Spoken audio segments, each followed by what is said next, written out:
পরিস্থিতি প্রেক্ষাপট তৈরি হচ্ছে, নিশ্চয়ই মুস্তফা সরোয়ার ফারুকী মনে মনে ভাবতেছে আর কি, প্রকাশ্যে বলুক না বলুক, আগেই তো ভালো ছিলাম। কারণ এখন তিনি না ঘাড়কা না ঘাটকা, ইভেন তাকে কেন্দ্র করে সরকার ফেলে দেওয়ার ঘোষণা আজকে চলে আসছে। তবে এই যে আলোচনাটা আসছে, মানে সরকারের ডক্টর ইউনূসের বিরুদ্ধে আন্দোলনে নামার যে হুঁশিয়ারি, এটা মানে কি এই সরকারের পতন ঘটতে পারে, তাই না?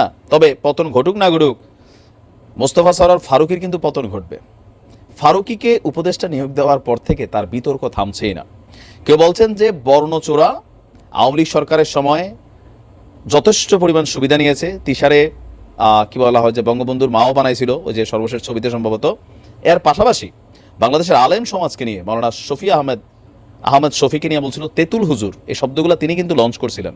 এরপর তার বিভিন্ন কিছুতে নাকি সমকামিতা, তার নাটকগুলোতে অশ্লীলতার প্রমোট আছে।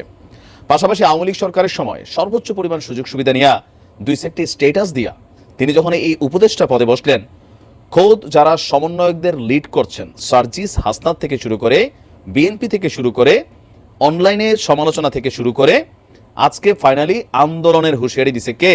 বাংলাদেশের ওয়ান অফ দ্য বিগেস্ট হুজুরদের দল, চরমনাইয়ের এই দলটা। যেটা দর্শক, বিতর্কিত উপদেষ্টারা পদত্যাগ না করলে ডক্টর ইউনূসের বিরুদ্ধে আন্দোলনের ঘোষণা দিয়েছেন চরমনাই পীর যিনি আছেন সম্ভবত ফয়জুল করিম।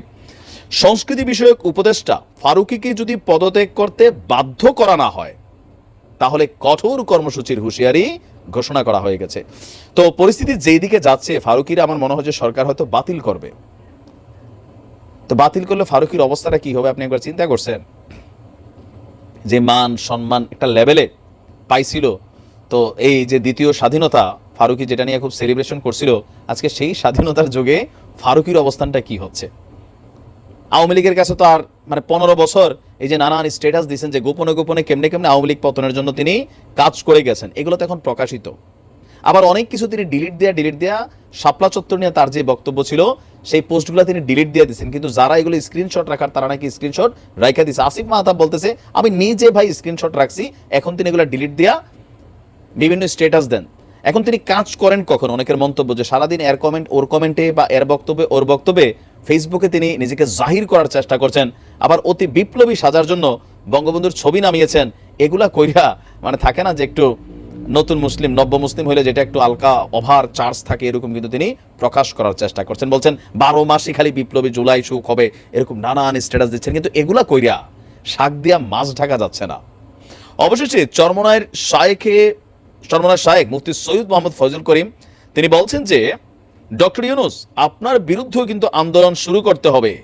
আমরা আপনার বিরুদ্ধে লড়াই করতে চাই না, আমরা চাই সংস্কারের মাধ্যমে একটা সুন্দর নির্বাচন উপহার দিবেন। কোনো ব্যক্তিকে দেখে ভোট দেবে না মানুষ, মার্কা বা প্রতীকে ভোট দেবে, তাহলে কোনো দুর্নীতি থাকবে না। ইভেন আপনার বলা হচ্ছে যে এখানে মনোনয়ন বাণিজ্য অবৈধ কালো টাকা, এখানে অনেক বক্তব্য আসছে। ফাইনালি এই বিতর্কিত উপদেষ্টাদের ইস্যুগুলো সামনে আসছে, বিশেষ করে মোস্তফা সরোয়ার ফারুকীর ইস্যুটা সামনে আসছে। ফারুকী কিন্তু চিকন কারিগর, বড় কঠিন চিকন কারিগর। এই যে আমাদের ছোটখাটো হুজুর আছে, কি যে ওনার নাম ভুলে গেছি, এই যে মাওলানা মাদানি, যেই গালিগুলা দিছে ফারুকীরে, তৃতীয় স্বাধীনতা কেমন এনজয় করছে আমি জানি না ফারুকী। মানে এই সরকারটা, মানে রাইট নাও অন্তর্বর্তী সরকারের সবচেয়ে বেশি এমন প্রকাশ্যে গোষ্ঠী জ্ঞাতি সহ, বউ ব্যবসায়ী সহ যেসব গালি ওনারে দিছে একটা মাহফিলের মাঠে, তারপরও ফারুকীর চামড়া মোটামুটি গন্ডারের মতন। এই দেশে আমরা এই ফারুকীরে সমালোচনা করে মন্ত্রীরা পদত্যাগ করে না, তো তুমি পদত্যাগ করতেছো, তোমার নিয়ে যে এত কিছু হইতেছে, গন্ডারের চামড়া, এর যে আসলেই চিকন কারিগর বোঝাই যাচ্ছে। দেখেন, মান সম্মান একটা জিনিস, তুমি এই সিটে বসে কি করবা যেখানে তোমার অস্তিত্ব সংকটে পড়ে গেছে, মান সম্মান ইজ্জত মর্যাদা তোমার শেষ, এরপরও চেয়ার কামড় দিয়ে ধরে রাখছে।